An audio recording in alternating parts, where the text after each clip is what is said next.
Rádio França Internacional.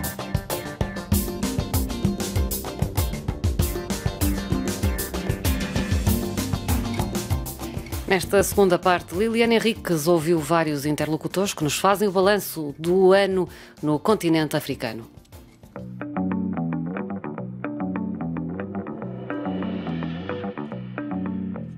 Com 2021 prestes a terminar, chegou a hora de fazer o balanço da atualidade africana destes últimos meses, uma atualidade marcada, evidentemente, como no resto do mundo, pela crise pandémica, mas também marcada por sobressaltos políticos, manifestações de intolerância política, golpes e, inclusivamente, conflitos que se agravaram. No caso de Angola, foi nitidamente um ano de preparação para as eleições gerais do ano que vem. Vamos todos trabalhar e eu vou ajudar na organização da próxima festa, que será a festa da vitória em agosto de 2022. Palavras do presidente João Lourenço no final do congresso do início deste mês, em que ele foi reeleito para a liderança do seu partido, o MPLA, tornando-se de facto no candidato à sua própria sucessão na presidência da República. Foi também na perspectiva das eleições que se adotaram uma série de dispositivos legais que, do ponto de vista de Olívio Quilumbo, politólogo ligado à Universidade Oscar Ribas em Luanda, foram pensados para levar o partido maioritário à vitória. Noutro aspecto, o analista menciona igualmente o primeiro facto marcante do ano, a repressão dos protestos no Cafunfo em finais de janeiro, com um número indefinido de mortos. Esses elementos são os elementos que marcaram negativamente o ano de 2021, começando com o massacre em Cafunfo, praticamente inexplicado, são muitas vítimas, é a reação da população diante de uma região que é das mais ricas do mundo em termos de produção de diamantes, e vendo as populações reagiram negativamente às condições de vida, porque há também um grupo protetorado, Lunda Tchokwe, que reivindica um espaço territorial naquela região e que, enfim, o seu mentor, que é Zé Camuchima, está até agora preso. Portanto, foi um mau começo do ano. Depois tivemos a discussão sobre a alteração pontual da iniciativa presidencial da Constituição da República de Angola, em que os pontos apresentados, grande parte deles, não são os pontos mais fundamentais, como a diminuição do excesso de poder do Presidente da República na Constituição. Valeu a pena ampliar o Presidente da República e, como sabe, tem que ser 1/3 dos deputados que têm capacidade de fazer a alteração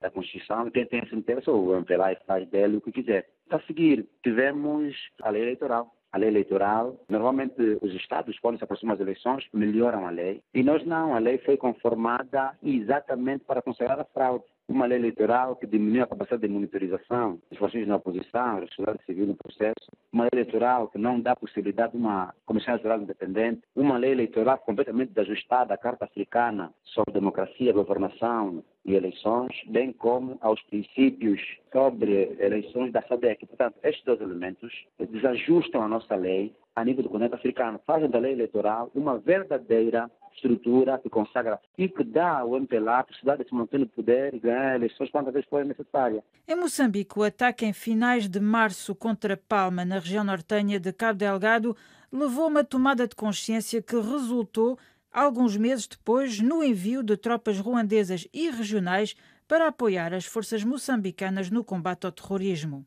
O terrorismo é um problema global. Se há uma coisa que quase todos os países se unem para combater, é o terrorismo. Um discurso pronunciado por Filipe Nyusi no dia 13 de julho, que ilustra o debate intenso que houve em torno do envio de tropas estrangeiras para um terreno sobre o qual pouco ou nada se dizia até então, segundo a ativista social Quitéria Guiringan, que fala num sentimento de pânico. É um ano marcado pelo recrudescimento do terrorismo. Tivemos o ataque de Palma e uma série de ataques que foram criando um ambiente de pânico, mas ainda mais de pânico porque o Presidente da República não se pronunciava sobre esses ataques, dando uma impressão que não estava a ser levado o assunto com a necessária seriedade. Aliás, quando os cidadãos chamavam a atenção à necessidade de uma intervenção mais robusta, assistimos ao desdobrar de missões do partido no poder pelas províncias e distritos distritos para convencer os cidadãos que Moçambique jamais aceitaria apoio externo no combate ao terrorismo. E, se calhar, esta é uma das maiores derrotas que o Partido no Poder sofreu no ano 2021, num contexto em que as mulheres levantaram na campanha Mulheres em Luto, com o lema "Não temos motivos para celebrar", realizaram uma campanha que se realizou ao nível nacional em protesto ao silêncio do Presidente da República face aos ataques. E isto, com o contributo de vários atores, resultou numa intervenção mais robusta, tanto da SADC como do Ruanda, com todas as suas nuances. Uma outra questão importante a referir é a brutalização da polícia, sempre sobre a umbrella da pandemia. Assistimos não só a polícia se tornar mais brutal contra os comerciantes informais, numa teoria de combate à pobreza, combatendo aos pobres, mas também assistimos uma abordagem de fechamento do espaço cívico, intimidando, perseguindo os cidadãos, a opinião diferente e, acima de tudo, de coartando o direito à manifestação, num contexto em que se recrudesceram, elevaram-se os números de sequestros e raptos, até já numa perspectiva oficializada de taxa de sobrevivência. Em Cabo Verde foi um ano eminentemente eleitoral. Em abril, nas legislativas, os cabo-verdianos optaram pela continuidade ao conceder um segundo mandato a Ulisses Correia e Silva como chefe do governo sustentado pelo MPD e meses depois, em outubro, foi eleito o novo presidente, José Maria Neves, do PICV, que tomou posse em novembro. A grande prioridade nacional tem de ser necessariamente a reconstrução do país neste ciclo doloroso do pós-pandemia. A pandemia deixou efetivamente as suas marcas neste país que retira uma parte importante dos seus rendimentos do turismo, como não deixa de observar Rosário da Luz, jornalista e escritora cabo-verdiana. A pandemia, o efeito maior foi económico. Cabo Verde, em termos sanitários, aguentou-se bem. Nós temos uma população jovem, o sistema de saúde aguentou-se perfeitamente bem. Os impactos económicos é que estão a ser devastadores porque o turismo basicamente parou. E o turismo é a maior fonte de renda, não só de emprego, como de receitas do Estado, em Cabo Verde. É o maior componente do produto interno bruto. Portanto, este foi o grande impacto. Quanto às eleições, o partido que estava no poder manteve-se, apesar de um péssimo desempenho ao longo do primeiro mandato, mas eu acho que o povo não estava pronto para fazer uma mudança debaixo de tanta incerteza, nomeadamente da pandemia. Temos um governo de continuidade, mas o presidente é de uma cor política diferente da cor do primeiro-ministro. E foi uma surpresa, porque o governo entrou com tudo atrás do candidato da cor política, que era o Carlos Veiga, e José Maria Neves fez uma campanha, digamos, muito mais modesta, mas acabou por ser muito mais eficaz. O que aconteceu foi, basicamente, ficou provado que a rejeição de Carlos Veiga pelo povo de Cabo Verde, que já perdeu 4 eleições, em 6 já perdeu 4, e pelo José Maria Neves, que ainda se acreditava que havia alguma rejeição do seu desempenho como primeiro-ministro, principalmente nos últimos tempos, mas o que aconteceu é que essa rejeição não apareceu. Ele ganhou à primeira volta num universo de 7 candidatos. Neste momento estamos num cenário de coabitação, que é um cenário já conhecido pelos cabo-verdianos. No fundo, eles até preferem esse equilíbrio de forças? Eu não sei se preferem o equilíbrio de forças. Eu acho que é mais uma reação aos candidatos pessoais é que levaram a esses dois eventos, digamos assim, de coabitação. Mas o primeiro, entre 2011 e 2016, aconteceu lindamente, que era o atual presidente, era o primeiro-ministro, e o presidente da República era de uma cor política diferente. Eu acho que a democracia cabo-verdiana, o máximo que nós fazemos é insultar uns aos outros nas redes sociais, mas institucionalmente a democracia cabo-verdiana aguenta o stress de uma coabitação muito bem. Em abril, poucos dias depois da sua contestada reeleição, o presidente chadiano Idriss Déby morreu em combate, acabando por ser substituído no poder pelo filho e pelo exército.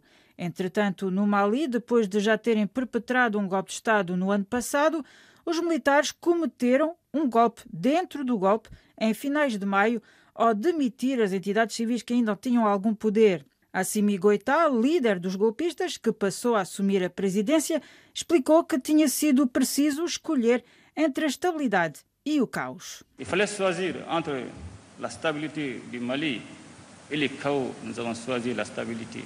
Para a empresária luso-maliana Glória Silva, residente em Bamako, estes acontecimentos marcaram um retrocesso. Um ano em que o Mali regrediu uma data de anos outra vez, a todos os níveis. A nível de transportes, a nível militar, a nível policial, a todos os níveis. Além da crise do Covid, este golpe militar Fez com que o Mali fosse para trás mais 10 anos. A fome aumentou 3 vezes mais devido à insegurança. Este ano, ou seja, ano em que os militares novamente tomaram o poder, com um contragolpe. Como é que é possível termos militares à frente de um país e a insegurança aumentar 3 vezes mais? Não entendo. Quando aconteceu o golpe de 2020, tinha havido o compromisso de que haveria eleições em fevereiro de 2022. E, portanto, tem havido pressão neste sentido? Julga que isto vai funcionar? Não estão a preparar eleições. E a CDAO diz que quer que as eleições sejam em fevereiro. Senão, novas sanções vão cair sobre o Mali. Ou seja, neste momento, o governo já está impossibilitado de viajar. Em janeiro, novas sanções. Só estou a ver fecharem-nos as fronteiras. Somos um país que não tem porto marítimo e vão ter que ceder à força. Em setembro, desta vez na Guiné-Conakry, o exército derrubou o presidente Alpha Condé. Acusado de deriva autoritária, ele tinha sido reeleito em condições contestadas em 2020. Colocada perante o facto consumado, a CEDEAO adotou sanções e exigiu eleições. Não é por acaso que chamei essa geração, que é a minha geração, a geração do concreto. Hoje os guinenses estão mais orgulhosos do que nunca de verem resgatada a credibilidade interna e externa do nosso Estado. Estas foram algumas das palavras do presidente da Guiné-Bissau, quando da celebração dos 48 anos da independência do país, que, para além das consequências indiretas do golpe na Guiné-Conakry, também vivenciou os efeitos da pandemia, greves recorrentes, assim como recuos em termos de direitos, segundo o jurista e ativista guineense Fodé-Mané. Nós sabemos como o governo deve funcionar, as instituições como tribunais ou a Assembleia Nacional Popular. Essas instituições acabam por desaparecer, existir apenas um homem a ditar tudo, que é o presidente. Agora, se formos ver em termos de direitos econômicos, isso primeiro pelos efeitos da pandemia. Depois, a situação na Guiné-Conakry levou o fecho das fronteiras. Isso também teve o seu reflexo em termos econômicos. Aumentou ainda a pobreza, uma economia muito dependente. A promessa foi feita para a compra de castanha de caju, não se verificou e houve um retrocesso porque se aumentaram os custos de vida. Quanto aos direitos, liberdades e garantias, nós assistimos a um ano em que os jornalistas foram atacados, houve mesmo rapto de pessoas, houve violações de todas as naturezas. Nesse aspecto, podemos dizer que há um retrocesso em termos de liberdades e porque a circulação tornou-se reduzida, há um aumento de efetivos de forças de defesa e segurança em toda a zona.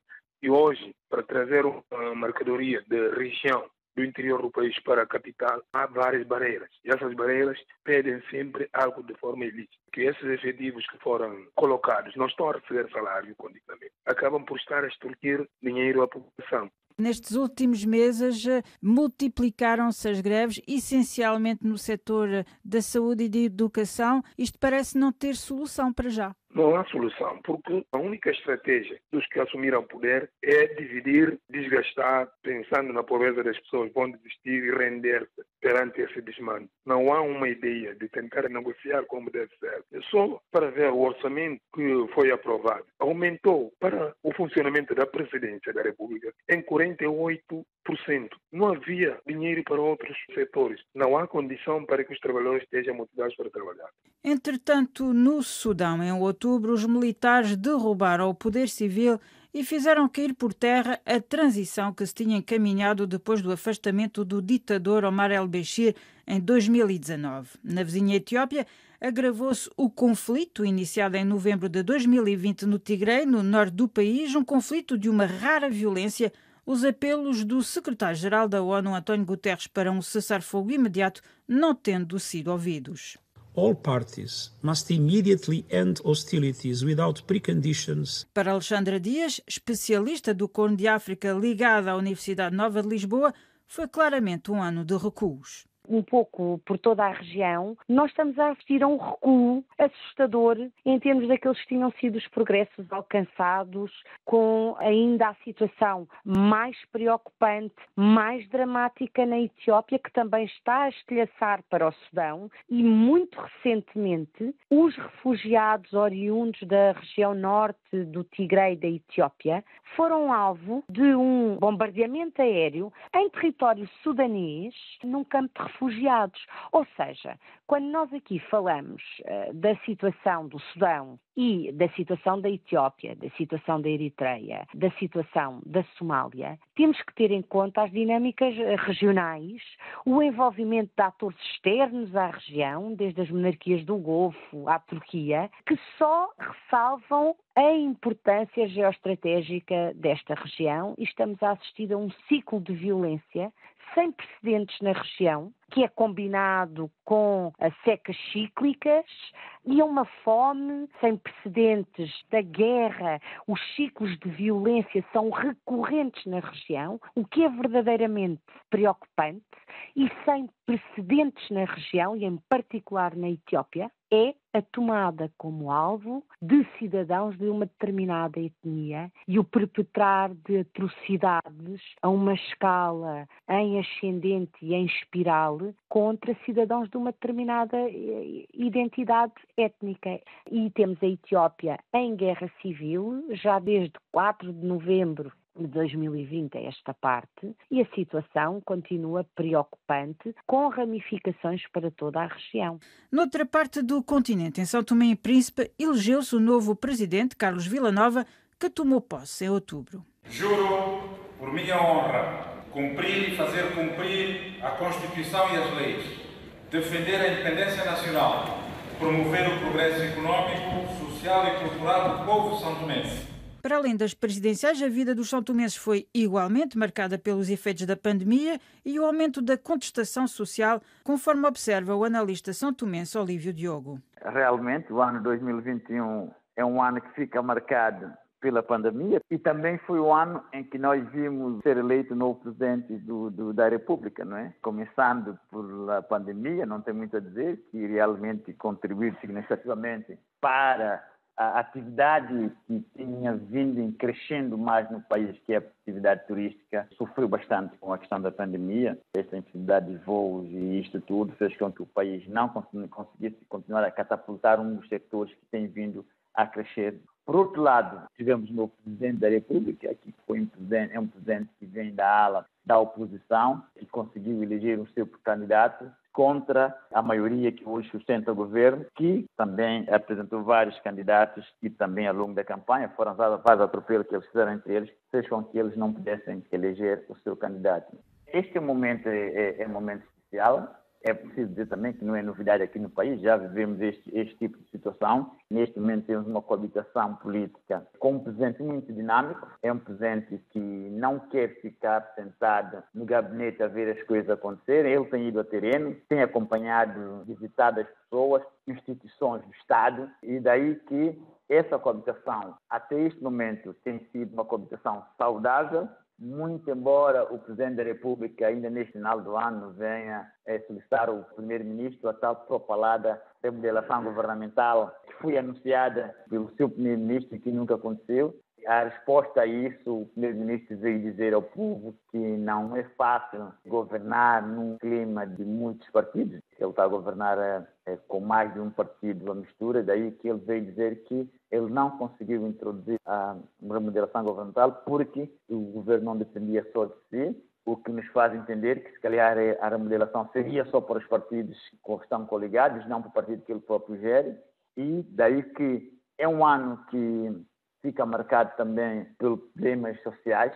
Há muita desconfiança, há muita reclamação da população este ano. Falta, sobretudo, de poder econômico para as suas compras. Acabaram de ouvir o analista são-tomense Olívio Diogo, a investigadora portuguesa Alexandra Dias, o ativista guinense Fodé Mané, a empresária luso-maliana Glória Silva, a jornalista cabo-verdiana Rosário da Luz, a ativista social moçambicana Quitéria Guirengane e o politólogo angolano Olívio Quilumbo, que participaram neste balanço do ano de 2021 em África. Por hoje é tudo. Obrigada pela vossa atenção e até breve.